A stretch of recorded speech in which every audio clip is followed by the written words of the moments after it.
Hello বন্ধুরা, welcome to my new blog. আজকের ভিডিওটা হচ্ছে দ্বিতীয় তারাপীঠ নিয়ে। তো দ্বিতীয় তারাপীঠটা কি, তোমরা ভিডিওটা কন্টিনিউ করলে বুঝতে পারবে। হ্যালো বন্ধুরা, আজকের দিনটা হচ্ছে 2রা সেপ্টেম্বর এবং 16ই ভাদ্র। আজকে টোটালি কৌশিক অমাবস্যা। খুবই একটি ভালো দিন এবং তোমরা আশেপাশের পরিস্থিতি লক্ষ্য করতে পারবে যে আশেপাশে বহু কালী পুজো হচ্ছে এবং এই দিনটাতে অনেকে তারাপীঠ যেতে চায়, কিন্তু অনেকে তারাপীঠ যেতে পারে না। তোমাদের আরেকটা ভালো জায়গার সন্ধান দিচ্ছি যেখানে তোমরা এসে মা তারার পুজো দিতে পারবে খুবই সুন্দর পরিবেশের মধ্যে, গঙ্গার ধারে। সেই জায়গাটার নাম হচ্ছে শিবপুর ঘাট। তোমাদের একমাত্র যেটা বেটার পথ সেটা হচ্ছে ট্রেন পথ। তাই ট্রেন পথে তোমাদের আপে বা ডাউনে যে কোনো একটা ট্রেন ধরে পায়রাঙ্গা স্টেশনে আসতে হবে এবং সেখান থেকে টোটোতে করে তোমাদের বলতে হবে যে শিবপুর ঘাট যাবো। 3 থেকে 3.5 কিলোমিটার পথ, কিংবা জোর হলে 4 কিলোমিটার পথ, কিন্তু টোটো ভাড়া মাত্র 15 থেকে 20 টাকা নেবে। যদিও বা আজকের দিনে হয়তো 5-10 টাকা বেশি নিতেও পারে। তো আমি জাস্ট এসছি, তোমরা জাস্ট শুরুতেই ভিডিওটা দেখো যে কতটা জাম, কতটা ভিড়, এবং রীতিমতো যত ভেতরের দিকে যাচ্ছি তত মানুষের ভিড় বাড়ছে। বহু মানুষ পুজো দিয়ে ফিরছে আর বহু মানুষ পুজো দিতে যাচ্ছে। আর অ্যাকচুয়ালি যে এইখানে এরকমভাবে মা তারার পুজো হয়, আমি খোঁজটা আগের বছর পেয়েছি, কিন্তু এই বছর আমি এলাম। আশা করি তোমরাও যদি আসো তোমাদের ভালো লাগবে, কিন্তু আমার খুবই ভালো লেগেছে। বহু মানুষ দেখো 2 চাকা এবং 4 চাকা করেও এসছে পুজো দেওয়ার জন্যে। তো সবার পক্ষে দেখো, আবারও বলছি, তারাপীঠ যাওয়া সম্ভব নয়।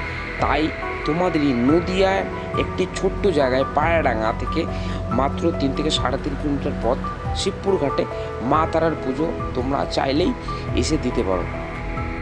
এই পাশাপাশি তোমাদের আরেকটা কথা বলে রাখি, যেহেতু আজকে কৌশিক অমাবস্যা, তাই আবারও বলি, এই কৌশিক অমাবস্যাতেই কিন্তু এইখানে পুজোটা হয়। এবং তোমরা বন্ধুরা এটা ফলো করবে যে তোমাদের বাড়ির আশেপাশেও আজকের দিনে বহু কালী পুজো হয়। তাহলে আজকে বুঝতেই পারছো আজকের দিনটা কতটা স্পেশাল। তাই এত মানুষ এসছে, বহু দূর দূর থেকে এসছে মানুষ যে এখানে পুজো দিতে।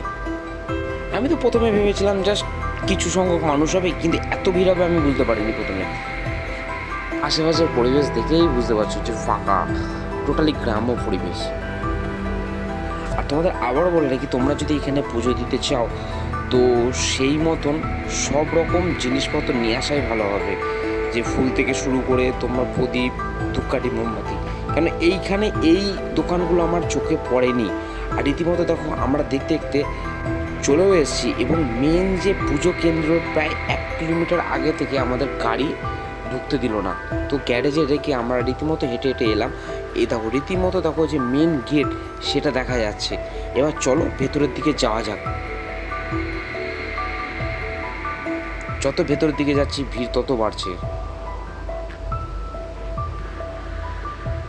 আর বিভিন্ন আশেপাশে ছোট ছোট প্যান্ডেল করে বহু মানুষ খিচুড়ি বিতরণ করছে বা কেউ লুচি বিতরণ করছে। দেখো আলটিমেটলি দেখো আমরা ওই লাইটিং ক্রস করে একদম ভেতরে ঢুকে যাচ্ছি, এবং দেখো আশেপাশে দেখো রীতিমতো মেলা পর্যন্ত বসেছে, বিভিন্ন রকম স্টল দিয়েছে। দেখো খুব সুন্দর লাগছে। আর দেখো এইভাবেই আমি আর আমার বন্ধু টুকটুক করে মায়ের দর্শন করতে তার উদ্দেশ্যে আমি রওনা দিলাম। এবং রীতিমতো দেখো একদম যেখানে পুজো হচ্ছে সেখানে আমরা পৌঁছেও গেলাম। এবং ঢোকার শুরুতেই দেখো কত মানুষ মায়ের সামনে গিয়ে ভিড় করেছে, এবং তার আগে সামনে আমার ভোলা বাবা বসে রয়েছে। তো তারও একটা ভিডিও আমি করে নিলাম, যেহেতু আমি ভোলা বাবার ভক্ত। আই লাভ ভোলা বাবা। তোমরা দেখতেই পাচ্ছ, সুন্দর একটা ভিডিও করে নিলাম।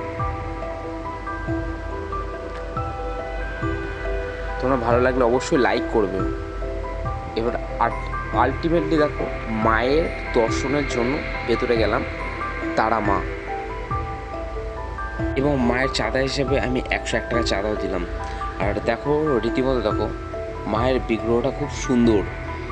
আর আজকে সত্যি কথা বলতে ভাদ্র মাসের 2য় সপ্তাহ ক্রস করে ফেললো, কিন্তু আর 15 দিন পরেই আশ্বিন মাস পড়ে যাবে, কিন্তু গরম মনে হচ্ছে আরও বেড়ে গেল। আর প্রচণ্ড গরম লাগছিল। আশেপাশে দেখো কত মানুষ, দেখো অনেকে পুজো দেওয়ার জন্য বসে রয়েছে, দাঁড়িয়ে রয়েছে।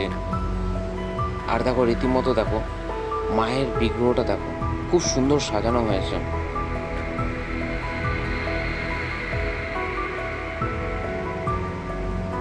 আর এদিকে দেখো একটু ধূপকাঠি ধরিয়ে আমি রীতিমতো একটু মায়ের নাম করলাম।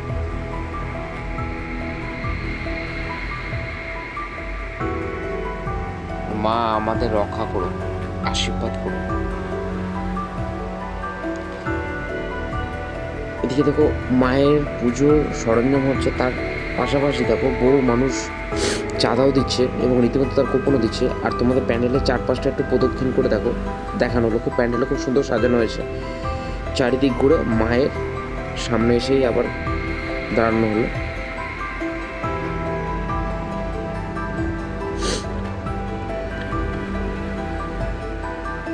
দেখো মায়ের কি রূপ।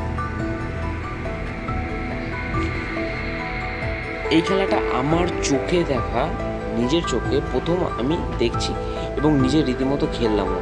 এই খেলাটার নিয়ম হচ্ছে এই ছোট্ট জিনিসটা দিয়ে বোতলে ঢুকিয়ে বোতলটাকে দাঁড় করাতে পারলে 150 টাকা দেবে, আর না পারলে 10 টাকা দিতে হবে।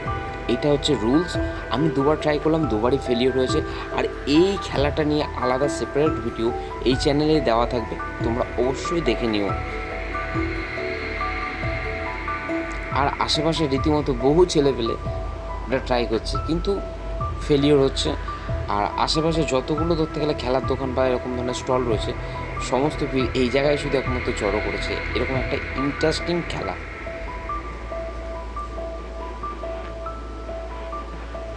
কিন্তু রীতিমতো যখন এই যে দাদাটা এই খেলাটাকে অর্গানাইজ করছে, সে যখন ট্রাই করছে অটোমেটিক খুব সুন্দরভাবে দাঁড় করিয়ে দিচ্ছে। দেখো তোমরা, হয়তো তার হয়তো খুবই প্র্যাকটিস, কিন্তু আর 5টা ছেলে কেউই পারছে না। মানে আমি যতক্ষণ ছিলাম কেউ পারেনি।